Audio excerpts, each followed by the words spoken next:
पंजाबी खबरनामा देख रहे सारे दर्शकों ਨੂੰ प्यार भरी सत श्री अकाल ਦੀਆਂ ਵੱਡੀਆਂ ਖਬਰਾਂ। ਜਲੰਧਰ ਜਿਮਣੀ ਚੋਣ ਦੀ ਰੈਲੀ ਦੌਰਾਨ ਪਹੁੰਚੇ ਅਰਵਿੰਦ ਕੇਜਰੀਵਾਲ ਤੇ ਸੀਐਮ ਭਗਵੰਤ ਮਾਨ ਵਿਰੋਧੀਆਂ ਤੇ ਸਾਧੇ ਵੱਡੇ ਨਿਸ਼ਾਨੇ। ਅੰਮ੍ਰਿਤਪਾਲ ਦੀ ਪਤਨੀ ਨੂੰ 에ਅਰਪੋਰਟ ਤੇ ਰੋਕਣ ਦੇ ਮਾਮਲੇ ਤੇ ਬੋਲੇ ਸਾਬਕਾ ਮੁੱਖ ਮੰਤਰੀ ਚੰਨੀ। ਸਰਕਾਰੀ ਦਫ਼ਤਰਾਂ ਦੇ ਸਮੇਂ ਵਿੱਚ ਪੰਜਾਬ ਸਰਕਾਰ ਨੇ ਕੀਤੀ ਤਬਦੀਲੀ, ਜਾਣੋ ਕੀ ਹੋਵੇਗਾ ਹੁਣ ਨਵਾਂ ਸਮਾਂ। ਅੰਮ੍ਰਿਤਪਾਲ ਦੀ ਪਤਨੀ ਨੂੰ 에ਅਰਪੋਰਟ ਰੋਕਣ ਦੇ ਮਾਮਲੇ ਤੇ ਮਨਦੀਪ ਮੰਨਾ ਦਾ ਵੱਡਾ ਬਿਆਨ। ਹੁਣ ਖਬਰਾਂ ਵਿਸਤਾਰ ਦੇ ਨਾਲ। ਜਲੰਧਰ ਵਿਖੇ ਆਮ ਆਦਮੀ ਪਾਰਟੀ ਵੱਲੋਂ ਲੋਕ ਸਭਾ ਜਿਮਣੀ ਚੋਣ ਲਈ ਆਪਣੇ ਉਮੀਦਵਾਰ ਦੇ ਹੱਕ ਵਿੱਚ ਰੈਲੀ ਕੀਤੀ ਗਈ। ਇਸ ਦੌਰਾਨ ਆਮ ਆਦਮੀ ਪਾਰਟੀ ਦੇ ਸੁਪਰੀਮੋ ਅਰਵਿੰਦ ਕੇਜਰੀਵਾਲ ਸਣੇ ਪੰਜਾਬ ਦੇ ਮੁੱਖ ਮੰਤਰੀ ਭਗਵੰਤ ਮਾਨ ਨੇ ਸ਼ਿਰਕਤ ਕੀਤੀ। ਆਪਣੇ ਸੰਬੋਧਨ ਵਿੱਚ ਮੁੱਖ ਮੰਤਰੀ ਭਗਵੰਤ ਮਾਨ ਨੇ ਜਿੱਥੇ ਆਪਣੇ 1 ਸਾਲ ਦੀਆਂ ਪ੍ਰਾਪਤੀਆਂ ਗਣਵਾਈਆਂ, ਉੱਥੇ ਹੀ ਵਿਰੋਧੀ ਪਾਰਟੀਆਂ ਤੇ ਵੱਡੇ ਨਿਸ਼ਾਨੇ ਸਾਧੇ।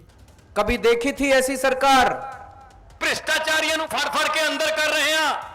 पिछले 1 साल में एक एक करके हमने अपने वादे, अपनी गारंटी पूरी करनी चालू कर दी है। ਪਹਿਲੀ ਵਾਰ ਕਿਸਾਨਾਂ ਨੂੰ ਮੁਆਵਜ਼ਾ, ਖੇਤਾਂ 'ਚ ਫਸਲ ਪਈ ਆ, पैसे खाते 'ਚ आ गए। मैं आप लोगों से पूछना चाहता हूं, किस किस का बिजली बिल जीरो हो गया, जरा हाथ खड़ा करके बता दो। ਅੱਜ ਨੌਕਰੀਆਂ 28,042 ਨੌਕਰੀਆਂ ਦੇ ਕੇ ਤੁਹਾਡੇ ਸਾਹਮਣੇ ਖੜਾ ਜੀ ਮੈਂ। और अभी आने वाले सालों के अंदर कई लाख बच्चों को सरकारी और प्राइवेट नौकरी देने का पूरा इंतजाम किया हुआ है। ਰੇਤੇ ਦੀਆਂ 5.5 रुपए वालियां ट्राली ले जाओ, बंदे ले जाओ, भर लो। जितने मद है, हर हेड के अंदर खूब पैसा आ रहा है, हर हेड के अंदर खूब पैसा आ रहा है। नीले कार्ड में कुछ लोगों के शायद गलती से कार्ड कट गए हैं, एक एक गरीब आदमी को राशन दिलाएंगे, किसी भी गरीब आदमी का हक नहीं मरने देंगे। ਕਾਂਗਰਸ ਵਾਲੇ ਆਉਂਦੇ ਨੇ, ਉਹਨਾਂ ਦਾ ਇੱਕ ਦੂਜੇ ਵੱਲ ਮੂੰਹ ਨਹੀਂ ਹੁੰਦਾ।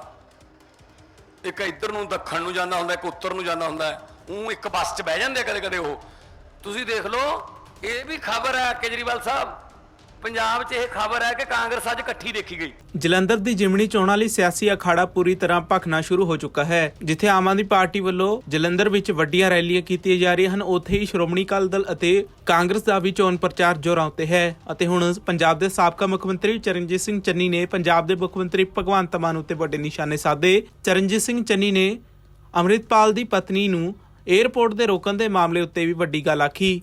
ਦੇਖੋ, ਗੱਲ ਇਹ ਹੈ, ਇਹ ਸਾਡੇ ਸੰਸਕਾਰ ਨਹੀਂ ਹੈ ਕਿ ਲੜਾਈ ਪਰਿਵਾਰ ਦੇ ਮੁਖੀ ਨਾਲ ਹੈ ਤੇ ਪਰਿਵਾਰ ਦੇ ਬੱਚਿਆਂ ਨੂੰ ਤੰਗ ਕੀਤਾ ਜਾਵੇ। ਧੀਆਂ ਭੈਣਾਂ ਸਭ ਦੀਆਂ ਸਾਂਝੀਆਂ ਹੁੰਦੀਆਂ। ਜੇ ਉਹਦਾ ਕੁੜੀ ਦਾ ਕੋਈ ਦੋਸ਼ ਹੈ ਤਾਂ ਉਹਨੂੰ ਚੱਕ ਕੇ ਅੰਦਰ ਕਰਨ, ਜੇ ਨਹੀਂ ਦੋਸ਼ ਹੈ ਤਾਂ ਆਪਣੇ ਘਰ ਜਾਣ ਦੇਣ।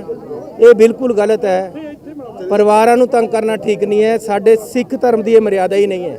ਅੱਜ ਉੱਥੇ 에ਅਰਪੋਰਟ ਤੇ ਕਹਿੰਦੇ ਜੀ ਅੰਮ੍ਰਿਤਪਾਲ ਦੀ ਘਰ ਵਾਲੀ ਨੂੰ, ਕੁੜੀ ਨੂੰ ਰੋਕ ਕੇ ਵਾਪਸ ਭੇਜਤਾ। ਹੋਰ ਚਾਹੇ ਕੋਈ ਬੋਲੇ ਚਾਹੇ ਨਾ ਬੋਲੇ, ਲੇਕਿਨ ਮੈਂ ਉਹਨਾਂ ਨੂੰ ਕਿਹਾ ਕਿ ਤੁਸੀਂ 1 ਮਹੀਨਾ ਉਹ ਘਰੇ ਸੀਗੀ, ਜੇ ਕੋਈ ਗਲਤ ਉਹਦੀ ਗੱਲ ਸੀਗੀ ਤਾਂ ਫੜ ਲੈਂਦੇ। ਹੁਣ ਕਾਹਦੇ ਵਾਸਤੇ ਉੱਥੇ ਤੇ ਮੋੜੀ ਆ? ਵੀ ਧੀਆਂ ਭੈਣਾਂ ਤਾਂ ਸਭ ਦੇ ਸਾਂਝੀਆਂ ਹੁੰਦੀਆਂ। ਬੰਦਿਆਂ ਦੀ ਲੜਾਈ ਹੈ, ਬੰਦਿਆਂ ਵਾਂਗੂ ਲੜ ਲਓ। ਉਹਦੀ ਘਰ ਵਾਲੀ ਨੂੰ ਕਾਹਦੇ ਵਾਸਤੇ ਤੰਗ ਕਰਦੇ ਹੋ? ਉਹਦਾ ਕੀ ਕਸੂਰ ਹੈ ਵਿਚਾਰੀ ਦਾ? ਬਾਹਰ ਦੀ ਸਿਟੀਜ਼ਨ ਹੈ, ਤੁਹਾਨੂੰ ਕੁਝ ਕਿਹਾ ਨਹੀਂ, ਵਿਆਹ ਕਰਾਇਆ ਕਸੂਰ ਹੋ ਗਿਆ। ਪੰਜਾਬ ਸਰਕਾਰ ਵੱਲੋਂ ਸਮੂਹ ਸਰਕਾਰੀ ਦਫ਼ਤਰਾਂ ਦੇ ਸਮੇਂ ਵਿੱਚ ਤਬਦੀਲੀ ਕੀਤੀ ਗਈ ਹੈ। ਪੰਜਾਬ ਸਰਕਾਰ ਵੱਲੋਂ ਗਰਮੀ ਵਿੱਚ ਬਿਜਲੀ ਦੀ ਖਪਤ ਘਟਾਉਣ ਲਈ ਵੱਡਾ ਫੈਸਲਾ ਲੈਂਦਿਆਂ ਸਰਕਾਰੀ ਦਫ਼ਤਰਾਂ ਦੇ ਖੁੱਲ੍ਹਣ ਬੰਦ ਹੋਣ ਦੇ ਸੰਬੰਧੀ ਪੱਤਰ ਜਾਰੀ ਕੀਤਾ ਗਿਆ ਹੈ। ਪਿਛਲੇ ਦਿਨੀ ਪੰਜਾਬ ਦੇ ਮੁੱਖ ਮੰਤਰੀ ਭਗਵੰਤ ਮਾਨ ਵੱਲੋਂ ਸਰਕਾਰੀ ਦਫ਼ਤਰਾਂ 'ਚ ਸਮਾਂ ਤਬਦੀਲੀ ਦਾ ਐਲਾਨ ਕੀਤਾ ਗਿਆ ਸੀ। ਇਸ ਸੰਬੰਧੀ ਨੋਟੀਫਿਕੇਸ਼ਨ ਜਾਰੀ ਕੀਤਾ ਗਿਆ ਹੈ। ਜਾਰੀ ਪੱਤਰ ਰਾਹੀਂ ਸੰਬੰਧਿਤ ਸਾਰੇ ਵਿਭਾਗਾਂ ਨੂੰ ਆਦੇਸ਼ ਦਿੱਤੇ ਗਏ ਹਨ ਕਿ ਪੰਜਾਬ ਤੇ ਚੰਡੀਗੜ੍ਹ ਵਿੱਚ ਸਥਿਤ ਪੰਜਾਬ ਸਰਕਾਰ ਦੇ ਸਾਰੇ ਦਫ਼ਤਰ 2 ਮਈ ਤੋਂ 15 ਜੁਲਾਈ ਤੱਕ ਸਵੇਰੇ 7:30 ਤੋਂ ਲੈ ਕੇ 2 ਵਜੇ ਤੱਕ ਖੁੱਲਣਗੇ। ਇਹਨਾਂ ਹੁਕਮਾਂ ਨੂੰ ਇਨ ਬਿਨ ਲਾਗੂ ਕਰਨ ਦੇ ਆਦੇਸ਼ ਦਿੱਤੇ ਗਏ ਹਨ। ਜੇਕਰ ਹੋਇਆ ਕਿ ਗਰਮੀ ਵਿੱਚ ਬਿਜਲੀ ਦੀ ਮੰਗ ਵੱਧ ਜਾਂਦੀ ਹੈ, ਖਾਸ ਕਰ ਝੋਨੇ ਦੀ ਫਸਲ ਮੌਕੇ ਬਿਜਲੀ ਦੀ ਮੰਗ ਸਿਖਰ ਤੇ ਹੁੰਦੀ ਹੈ, ਜਿਸ ਨੂੰ ਪੂਰਾ ਕਰਨ ਲਈ ਸਰਕਾਰ ਨੂੰ ਹੋਰਾਂ ਸੂਬਿਆਂ ਤੋਂ ਬਿਜਲੀ ਖਰੀਦਣੀ ਪੈਂਦੀ ਹੈ। ਇਸ ਵਾਰ ਪੰਜਾਬ ਸਰਕਾਰ ਨੇ ਸਮੱਸਿਆ ਨਾਲ ਨਜਿੱਠਣ ਲਈ ਪਹਿਲਾਂ ਹੀ ਪ੍ਰਬੰਧ ਕਰਨੇ ਸ਼ੁਰੂ ਕਰ ਦਿੱਤੇ ਹਨ। ਅੰਮ੍ਰਿਤਪਾਲ ਸਿੰਘ ਦੀ ਪਤਨੀ ਨੂੰ 에ਅਰਪੋਰਟ ਉੱਤੇ ਵਿਦੇਸ਼ ਜਾਣ ਤੋਂ ਰੋਕਿਆ ਗਿਆ ਅਤੇ ਇਸੇ ਮਾਮਲੇ ਉੱਤੇ ਹੁਣ ਮਨਦੀਪ ਮੰਨਾ ਦਾ ਵੱਡਾ ਬਿਆਨ ਸਾਹਮਣੇ ਆਇਆ ਹੈ। ਮਨਦੀਪ ਮੰਨਾ ਨੇ ਕਿਹਾ ਕਿ ਇੰਜ ਨਹੀਂ ਕਰਨਾ ਚਾਹੀਦਾ ਸੀ। ਅੰਮ੍ਰਿਤਪਾਲ ਦੀ ਪਤਨੀ ਤੋਂ ਪਹਿਲਾਂ ਹੀ ਪੁੱਛਗਿੱਛ ਕਰ ਲੈਣੀ ਚਾਹੀਦੀ ਸੀ ਕਿ ਜੇ ਉਹਦੇ ਕੋਲੋਂ ਪੁੱਛਗਿੱਛ ਕਰਨੀ ਸੀ ਤੇ ਇੰਨੇ ਦਿਨਾਂ ਤੋਂ ਘਰ ਹੀ ਸੀ ਆਪਣੇ, ਤੇ ਉਦੋਂ ਤੱਕ ਉਹਦੇ ਕੋਲੋਂ ਪੁੱਛਗਿੱਛ ਕਿਉਂ ਨਹੀਂ ਕੀਤੀ ਗਈ, ਜਾਂ ਤੁਹਾਡੀ ਪੁੱਛਗਿੱਛ ਮੁਕੰਮਲ ਕਿਉਂ ਨਹੀਂ ਹੋਈ? ਕਿਸੇ ਨੂੰ ਵੀ ਜਾਣ ਲੱਗਿਆਂ ਪਬਲਿਕ 'ਚ ਜਲੀਲ ਕਰਨਾ ਕਿੰਨਾ ਕੁ ਜਾਇਜ਼ ਹੈ? ਚਾਹੇ ਉਹ ਕ੍ਰਿਮੀਨਲ ਹੋਵੇ, ਚਾਹੇ ਉਹ ਕਿਸੇ ਤਰੀਕੇ ਦਾ ਵੀ ਕੇਸ ਹੋਵੇ, ਤੇ ਉਹਦੇ ਵਿੱਚ ਪਰਿਵਾਰ ਦਾ ਕੀ ਕਸੂਰ ਹੁੰਦਾ, ਪਰਿਵਾਰ ਨੂੰ ਵਿੱਚ ਉਹਦੇ ਕਿਉਂ ਇਨਵੋਲਵ ਕਰ ਲਿਆ ਜਾਂਦਾ, ਚਾਹੇ ਉਹ ਕਿਸੇ ਦੀ ਵਾਈਫ ਹੈ, ਚਾਹੇ ਉਹ ਕਿਸੇ ਦੀ ਭੈਣ ਹੈ। ਸੋ ਮੇਰੀ ਅੰਮ੍ਰਿਤਪਾਲ ਨੂੰ ਵੀ ਬੇਨਤੀ ਆ ਵੀ ਇੰਨੀ ਖੱਜਲ ਖੁਆਰੀ ਪਰਿਵਾਰ ਦੀ ਵੀ ਹੋਣ ਡਈ ਆ, ਤੇ ਤੂੰ ਵੀ ਵੀਰ ਸਰੈਂਡਰ ਕਰ। ਕੀ ਤੈਨੂੰ ਹੁਣ ਮਤਲਬ ਇੱਥੇ ਕੋਈ ਗੋਲੀ ਮਾਰ ਦੂਗਾ, ਵੱਧ ਤੋਂ ਵੱਧ ਤੈਨੂੰ ਜੇਲ੍ਹ ਦੇ ਵਿੱਚ ਭੇਜ ਦੇਣਗੇ, ਸਾਲ 2 ਸਾਲ ਜਿੰਨਾ ਚਿਰ ਤੇਰਾ ਲੱਗੂ ਜੇਲ੍ਹ ਦੇ ਵਿੱਚ ਲੱਗੂ। ਤੇਰੇ ਪਰਿਵਾਰਕ ਮੈਂਬਰ ਵੀ ਇਹਦੇ ਵਿੱਚ ਇਨਵੋਲਵ ਹੋ ਰਹੇ ਆ। ਔਰ ਮੇਰੀ ਪੰਜਾਬ ਦੇ ਮੁੱਖ ਮੰਤਰੀ, ਡੀਜੀਪੀ ਪੰਜਾਬ ਤੇ ਕੇਂਦਰ ਦੀਆਂ ਜਿਹੜੀਆਂ ਏਜੰਸੀਜ਼ ਨੇ ਉਹਨਾਂ ਨੂੰ ਮੇਰੀ ਅਪੀਲ ਹੈ ਕਿ ਅੰਮ੍ਰਿਤਪਾਲ ਦੀ ਵਾਈਫ ਜਿਹੜੀ ਬ੍ਰਿਟਿਸ਼ ਸਿਟੀਜ਼ਨ ਸੀਗੀ, ਉਹਦਾ ਓਵਰਸਟੇ ਹੋਣ ਕਰਕੇ ਜੋ ਚੈਨਲਾਂ ਦੇ ਉੱਤੇ ਚੱਲ ਰਿਹਾ, ਉਹ ਵਾਪਸ ਜਿਹੜੀ ਉਹ ਇੰਗਲੈਂਡ ਚੱਲੀ ਸੀ, ਅੱਜ ਅੰਮ੍ਰਿਤਸਰ 에ਅਰਪੋਰਟ ਦੇ ਉੱਤੇ ਉਹਨੂੰ ਡਿਟੇਨ ਕਰ ਲਿਆ ਗਿਆ ਪੁੱਛਗਿੱਛ ਦੇ ਨਾਂ ਦੇ ਉੱਤੇ। ਸਵਾਲ ਇੱਕ ਛੋਟਾ ਜਿਹਾ ਇਹ ਹੈ ਕਿ ਜੇ ਉਹਦੇ ਕੋਲੋਂ ਪੁੱਛਗਿੱਛ ਕਰਨੀ ਸੀ ਤੇ ਇੰਨੇ ਦਿਨਾਂ ਤੋਂ ਘਰ ਹੀ ਸੀ ਆਪਣੇ, ਤੇ ਉਦੋਂ ਤੱਕ ਉਹਦੇ ਕੋਲੋਂ ਪੁੱਛਗਿੱਛ ਕਿਉਂ ਨਹੀਂ ਕੀਤੀ ਗਈ, ਜਾਂ ਤੁਹਾਡੀ ਪੁੱਛਗਿੱਛ ਮੁਕੰਮਲ ਕਿਉਂ ਨਹੀਂ ਹੋਈ? ਕਿਸੇ ਨੂੰ ਵੀ ਜਾਣ ਲੱਗਿਆਂ ਪਬਲਿਕ 'ਚ ਜਲੀਲ ਕਰਨਾ ਕਿੰਨਾ ਕੁ ਜਾਇਜ਼ ਹੈ? ਇਸ ਤੋਂ ਪਹਿਲਾਂ ਵੀ ਤੇ ਉਹ ਕਾਫੀ ਲੰਬੇ ਸਮੇਂ ਤੋਂ ਅੰਮ੍ਰਿਤਪਾਲ ਨੂੰ ਵੀ ਮੇਰੇ ਖਿਆਲ ਮਹੀਨਾ ਹੋ ਗਿਆ ਭਗੌੜਾ ਹੋਏ ਨੂੰ, ਉਸ ਤੋਂ ਪਹਿਲਾਂ ਉਹਦੀ ਪੁੱਛਗਿੱਛ ਕੀਤੀ ਜਾ ਸਕਦੀ ਸੀਗੀ। ਇਸ ਤਰੀਕੇ ਉੱਥੇ ਰੋਕਣਾ ਕਿੰਨਾ ਕੁ ਜਾਇਜ਼ ਹੈ? ਕੁਝ ਗੱਲਾਂ ਮੈਂ ਤੁਹਾਨੂੰ ਕਹਿਣੀਆਂ ਚਾਹੁੰਦਾ ਕਿ 10 ਫਰਵਰੀ ਨੂੰ ਉਹਦੀ ਸ਼ਾਦੀ ਹੁੰਦੀ ਆ, 10 ਫਰਵਰੀ ਨੂੰ ਉਹਦਾ ਵਿਆਹ ਹੁੰਦਾ ਅੰਮ੍ਰਿਤਪਾਲ ਦੇ ਨਾਲ। 18 ਮਾਰਚ ਨੂੰ ਉਹ ਭਗੌੜਾ ਹੋ ਜਾਂਦਾ ਵਾ, ਉਹ ਚਲੇ ਜਾਂਦਾ, ਪੰਜਾਬ ਪੁਲਿਸ ਕੇਂਦਰ ਦੀਆਂ ਏਜੰਸੀਆਂ ਉਹਦੇ ਪਿੱਛੇ ਲੱਗ ਜਾਂਦੀਆਂ, ਜਿਹੜਾ ਅਜੇ ਤੱਕ ਉਹਨਾਂ ਨੂੰ ਲੱਭਾ ਨਹੀਂ। 1 ਮਹੀਨਾ, ਕਰੀਬ 1 ਮਹੀਨਾ ਉਹਦੀ ਸ਼ਾਦੀ ਨੂੰ ਹੋਇਆ ਸੀਗਾ ਜਦੋਂ ਉਹ ਇਕੱਠੇ ਰਹੇ ਨੇ। 1 ਮਹੀਨੇ ਦੇ ਵਿੱਚ ਕਿਹੜੀ ਉਹਨੇ ਖਾਲਿਸਤਾਨ ਦੀ ਏਡੀ ਸਾਜ਼ਿਸ਼ ਕਰ ਦਿੱਤੀ, ਕਿਹੜੀ ਦੇਸ਼ ਵਿਰੋਧੀ ਉਹਨੇ ਨੀਤੀ ਘੜ ਦਿੱਤੀ, ਇਹ ਵੀ ਤੇ ਲੋਕਾਂ ਨੂੰ ਦੱਸਿਆ ਜਾਵੇ। ਨਾ ਉਹਦੀ ਕੋਈ ਸਟੇਟਮੈਂਟ ਹੈ, ਨਾ ਉਹਦੀ ਕੋਈ ਵੀਡੀਓ ਹੈ ਕਿ ਜਿਹਦੇ ਵਿੱਚ ਉਹ ਦੇਸ਼ ਧਰੋਹ ਦੇ ਤੇ NSA ਲੱਗਦਾ ਹੋਵੇ ਜਾਂ ਉਹਨੂੰ ਕਿਤੇ ਡਿਟੇਨ ਕੀਤਾ ਜਾਵੇ। ਕੁਝ ਵੀ ਉਹਦਾ ਇਹੋ ਜਿਹਾ ਅਜੇ ਤੱਕ ਸਾਹਮਣੇ ਨਹੀਂ ਆਇਆ।